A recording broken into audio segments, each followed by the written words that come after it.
manatiling maluwag para sa mga motorista ang EDSA Ortigas sa mga oras na ito. Pero inaasahan ang bahagyang pagbigat niyan mamaya. Pero bantayan ang sitwasyon dyan live. Kasama natin ngayon si Traffic Tito Mondi Lopez. Tito Mondi, parang mag-isa ka lang dyan. Ano ba? Medyo maaga pa, no? Hindi pa nagsisimula ang traffic? Sige, parang kang nasa Dancing in the Moonlight ka dyan. Oo, go! Yes, Mami Chuka, ito na. Ang luwag. Ito na, Mami Chuka, good morning, sir. Good morning, mga kapatid. Eto, nandito nga tayo, Mami Chuka, sa EDSA Ortigas Interchange Footbridge na isa sa mga pinaka-importanteng point dito sa EDSA Ortigas. Dahil eto na, Mami Chuka, team commute na maaga ang pasok pero hirap maligo dahil lamigin. Ay, sabay po, kaway-kaway, sabay. Hey! Eto, pakita natin, Mami Chuka. Eto, mabilisan lang ito. Etong lane natin makita natin. Kita nyo naman. Ito yung mga papuntang Green Hills at New Manila. Kita nyo po, light to moderate po yung traffic. May panadaling build up lang po yan kapag red light. Pero moving naman po agad kapag green. Moderate ang volume pero moving pa rin lagi yung traffic. Mabilis lang lagi tumaas yung volume dito sa baging ito. Kasi nga, kapag naka-red signal, mas dikit-dikit po yung mga kotse, yung mga van, motorsiklo. Pero moving pa rin po yan mabilis. At wala pong matinding bumper-to-bumper na build up. Ito naman, sa kabilang lane naman, ito yung papuntang Rizal, gaya po sa Cainta, Taytay, Antipolo, Angono. Yung traffic status natin dyan, kita nyo naman, light, moving at manageable po. Maluwag-luwag pa ang kalsada sa mga oras na ito.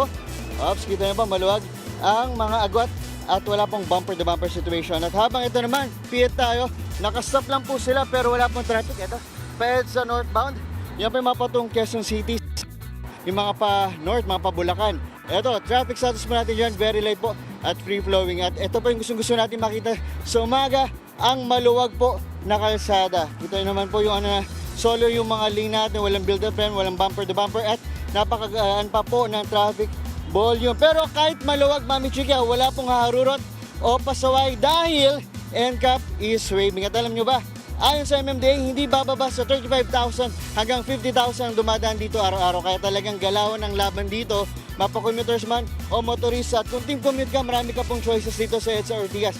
Dahil kung team bus, may seated provincial buses na bumabiyahe sa EDSA at Ortigas Avenue, connecting commuters sa San Juan, Green Hills, Cubao at ibang bahagi ng Metro Manila. At kung ikaw, team jeep naman, may traditional at modern jeepney pa rin. Lalo na po dun sa mga maikling biyahe, nung nabanggit ko nga yung papuntang Ortigas sa San Juan, Green Hills, Mandaluyong at mga iba pang kalapit na lugar. At kung north-south, ang galawan nyo po sa EDSA, nasaan ba? Ayun, narito na rin ang EDSA Carousel. At kung gusto mo ng release ng laban, malapit lang din po sa MRT3 Ortigas. Konting kembot lang po. Ayan. At tapos EDSA po din po, kanina pong mga 4:27 ng umaga, meron pong tumirik na dump truck sa bahagi ng libingan ng mga bayani. That's a mechanical problem ayon sa anunsyo ng MMDA. At dahil sa malaking sasakyan na nakaharang isang lane po ang nasakop nito at meron na raw pong nag-a-assist na traffic enforcer. Ayan. At ito, dahil Tuesday ngayon, Mami Chuka, ang coding po natin ay 3 at 4 at may track ban po tayo 6 to 10 a.m. Yan muna ang ating live update mula dito sa Ortigas. Sabi nyo, balik sa inyo. Happy Tuesday, Mami Chuka. Wow! Ayan! Happy Tuesday din sa'yo. Ang ganda nung ka natatayo mo dyan kasi kita natin lahat. O sige, konti na lang. Dadating na rin ng traffic. Kaya gising-gising na mga kapatid. Maraming salamat, Tito Mondi. Not so good news muna tayo mga kapatid. Kasunod ng major oil price hike noong nakaraang linggo, tumaas na naman ngayong umaga ang presyo ng produktong petrolyo. Para sa iba pang detalye, balikan natin si Tito Mondi sa Mandaluyong. Tito Mondi, that's right, it's Tuesday. Ano kayang say ng mga kapatid natin dyan tungkol sa oil price hike? Aba, kaya pa naman magsayaw at mag-happy-happy. Yes, Tito Mondi. Anong matuwa sila? Sige, shoulder. Yes! Mami Chuka, team commute nakigising lang. Ang sagot ng mga commuter natin sa pagtaas ay... Simon! Di, eto na nga. Quick traffic update nila, Mami Chuka. At ito, makita natin, nandito nga tayo sa May Calentong. Sa mga kapatid po natin na manggagaling sa Old Santa Mesa, naku po, iwasan nyo na po itong Kaling Agora, lalo na itong mga papuntang pinaglabanan sa munisipyo ng San Juan kasi po matindi na yung traffic mula po dyan sa dito nga sa karate namin hanggang sa may Romualdez hanggang sa kabilang F Manalo na po na kanto hanggang Colonel Bell. Ganyan po ka-traffic kaya iwasan na po natin. Lalo na po yung mga pupunta sa may Cubao tumbukin nyo na po mula sa Old Santa Mesa yung tinatawag na isang kanto na Domingo. Yun, tama. Tapos, ito na. O, di ba? Ito na. Pita naman tayo. So, yung mga kapatid naman natin, dahil nga ngayon, di ba? Dahil Tuesday, tataas na naman po. Dagdag gastos na naman po sa pagkakarga ng gasolina. Dahil mula po ngayong August 25, starting 6 a.m. po, tumaas na nga po. May oil price hike na 1 peso and 8 centavos kada litro po sa gasolina. Samantalang may tataas rin naman po sa diesel na 2 pesos and 31 centavos kada litro. Samantalang ang kerosene naman po, 95 centavos per liter naman po ang itataas po niyan. Imagine nyo mga kapatid, kung yung 40 liters po ng diesel kakarga natin, additional 92 pesos mahigit. Samantalang kung 40 liters naman ng gasolina ikakarga natin, ang gasolina po natin aabutin ng 40 pesos. Malaking gastusin na rin po yan mga kapatid. Kaya naman,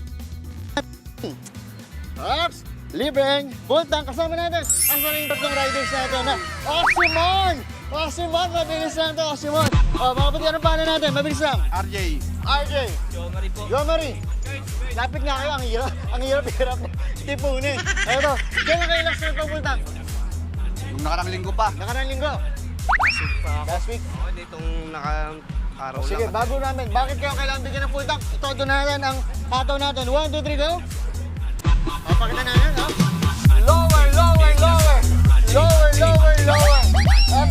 Ayun, natin. O, masado na. Bigyan natin sila ng libre full tank. Mula sa front end sa umaga, o, ano masasabi natin?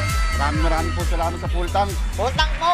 Thank you po Ano ba? sa full tank. Okay, very good. Diba, full tank tayo ngayon. Ayan, thank you very much. At ito, maraming salamat po sa Green Car Precious sa bago naming. Ayaw po na habang nagkakarga sila. Siyempre, pabati na rin po sa poster kung sino man po nakakakilala. Ayan, ito nagagas. O habang nagagas, pihit natin. O, naligaw ang aking cameraman.